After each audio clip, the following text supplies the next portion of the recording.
Today, I'm going to show you how to easily add contacts on WhatsApp, whether you're using an iPhone or Android device. Let's jump right in. The simplest way to add a contact to WhatsApp is through your phone's contact. Here's how.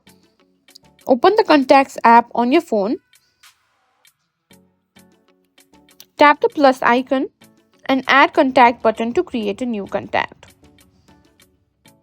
Fill in the contact's name and phone number. Make sure to include the correct country code if they're in a different country. Once you've entered the details, hit on done and save.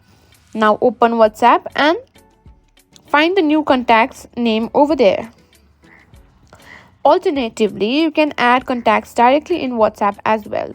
Launch the WhatsApp app, tap on the Chats tab, go to the plus icon. Now tap on New Contact. Here you need to fill in details like contact's name and phone number just like before, and tap on save, and you can start chatting with your new contact right away. And that's it. You now know how to add contacts on WhatsApp easily.